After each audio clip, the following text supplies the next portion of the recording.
Then at one point, my research got me really interested in Scandinavia and had a really profound experience when I was in Sweden. Travel has always been one of my most favorite things to do, and my focus has always been on ancient sites. Even since I was in college, it's always been my interest. And I don't think that that's a coincidence. These places hold power, they have energy. Sweden was one of the most interesting places I've ever been to. The energy there was so heavy. Not heavy in terms of low frequency. Well, in some parts it was, like with anywhere that you go. But it was thick, like you could slice it. It was like cheese. If anybody from Sweden is listening to this, your culture's not like cheese. That's not what I meant. In the forests, or any place that we went that didn't have a lot of people around, the spirit of place was very present. In the United States, I've noticed that in most places, we have lost the spirit of place. A lot of the forests have gone dormant. They're sleeping. The trees aren't awake, just like a lot of the people. In these parts of Sweden that I went to, everything was alive. There were unseen beings in the forest. I knew they were there. I could feel it. And that was my very first experience with elementals, nature spirits. So when I was in high school and younger, I delved into nature-based religions like paganism, witchcraft and stuff. That's a natural interest of mine, is connecting with the earth. But I went through a phase, about 15 years of just being like a flaming atheist. I didn't believe in anything. And I basically abandoned my earth-based belief systems. When I went back to Sweden, I remembered again, right? And so this pattern of remembering keeps coming up in awakening. Your body and the spirit realm and the universe, it takes you on an adventure of remembering. It takes you physically, but also energetically, where you need to go to grow spiritually.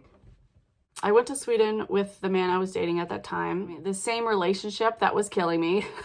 I started understanding what was happening there, the toxicity of it all. I was still several years away from actually gaining the courage and ability to leave that relationship. But anyway, I ended up at the Tannum rock carvings. I was enamored with this place. I was running around like a child, like listening to all the sounds, and just, it was like this rock wall, and there was this particular rock, and I told him, hey, just wait here and just sit here, and I'm gonna go by myself to go look at this rock. I didn't want his energy around me. It was too dense. So I ran back along the path, out of earshot unless he was yelling at me. I jumped off the path into like this ditch where the rock wall was. I was looking at this rock, and it looked kind of like a burial stone a little bit, and I was trying to figure out what it was.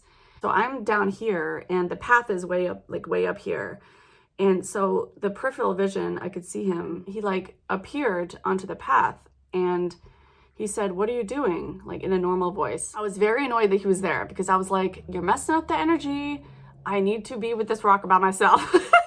And so I didn't look at him because I was so annoyed. And I was like, I thought I saw something on this rock or something. I said something like that. Then he just stood there, and I was like, okay, I'm done now, which is a pattern of people pleasing.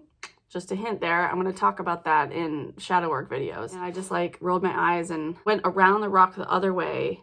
I noticed that he wasn't in my peripheral anymore. He wasn't following me. So I looked back to see what he was doing, and he wasn't there. And I start walking down the path, and he's sitting there like I asked him to wait for me. He saw that my facial expression was like flabbergasted, and he's like, what? And I explained to him what happened.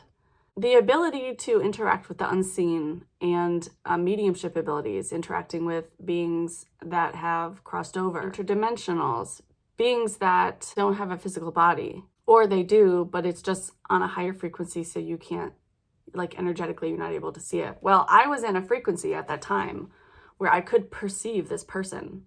He was of the same stature as the man I was dating, and he had the same voice. There are a lot of different possible explanations for why this entity was posing as somebody I know. There's a lot of shapeshifter energy there, right? There's no point in speculating about it, really. It solely was me starting to understand that I have extrasensory abilities that I didn't know about, or perhaps I did know about them at one point when I was younger, but my childhood life was so unstable and unsafe that all of my energy was going towards keeping myself safe and being protected, and those abilities got turned off, which unfortunately happens to a lot of children.